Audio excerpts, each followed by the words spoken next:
ለመጨረሻው ነብይ የወረደች የመጨረሻዋ ዋህይ በዱንያ ላይ አላሁ ሱብሓነሁ ወተዓላ ለፍጥረታቱ ሁሉ ያስተላለፈው የመጨረሻው ንግግር ረሱላችን ሰለላሁ ዐለይሂ ወሰለም ዱንያን ለመሰናበት 9 ቀናት ሲቀራቸው የወረደች የመጨረሻዋ የቁርአን አንቀጽ ተአምረኛው አያ ቁርአን ለሰው ልጆች ሂዳያን እንዲሁም መድህንን የያዘ ብርሃናማ መለኮታዊ መጽሐፍ ነው።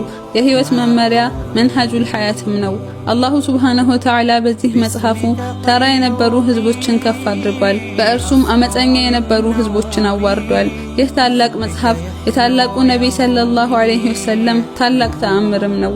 ታዲያ ጌታችን አላሁ ሱብሓነሁ ወተዓላ ይህንን ኢቅራ ወይንም አንብብ በማለት የጀመረውን ተአምረኛ መጽሐፍ በምን ዘጋው? ነሳኢ ከኢብኑ አባስ ጋር አያይዞ በዘገበው ሐዲስ አኺሩ ሸይኢን ነዘለ ሚነል ቁርአን ከቁርአን መጨረሻ የወረደው አያ ሱረቱል በቀራ አንቀጽ 281 ላይ ያለው አንቀጽ በዱንያ ላይ የአላሁ ሱብሓነሁ ወተዓላ የመጨረሻው ለፍጥረታት ያስተላለፈው ተግሳጽ መሆኑ ተቀምጧል።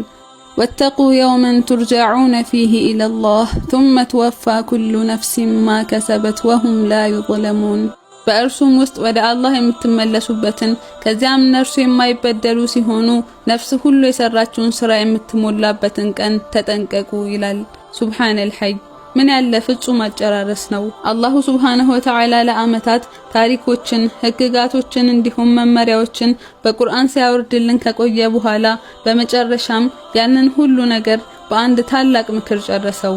ወተቁ የውመን ቱርጀዑነ ፊሂ ኢለላህ አላህን የምትገናኙበትን ቀን ተጠንቀቁ አለ። ቁርአን ከአንዲት ሱራ ውጪ ሁሉንም ሱራዎች ቢስሚላሂር ረህማኒር ረሂም በአላህ ስም እጅግ በጣም አዛኝ እጅግ በጣም ሩህሩህ በሆነው በማለት ይጀምራል። ከሙሉ ቁርአን መውረድ በኋላ የመጨረሻዋን አንቀጽ ደግሞ ወደኔ የምትመለሱበትን ቀን ተጠንቀቁ ብሎ ይጨርሳል።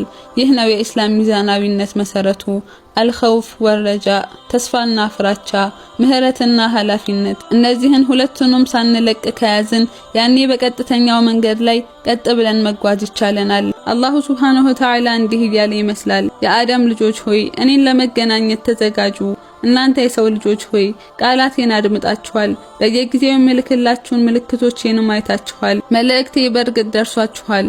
አሁን ያቺን ቀን ያሰባችሁ ኑሩ፣ ያቺን ወደኔ የምትመለሱባትንም ቀን ከዚያም ስራዎች ሁሉ የሚመዘኑበትንና ሂሳብ የሚሰራበትን ሁሉም ነፍስ ባስቀደመችውና ባዘገየችው ስራዋ ለምርመራ የምትቀርብበትን ቀን አስታውሱ ይለናል። ሁሌም ይህንን የቁርአን አንቀጽ ባነበብን ቁጥር አላሁ ሱብሓነሁ ወተዓላ በቀጥታ ያናገረንና አንተም ወደኔ የምትመለስበት ቀን ይመጣልና ነፍስህን አዘጋጅ ያለን እንደሆነ ልንረዳ ይገባል።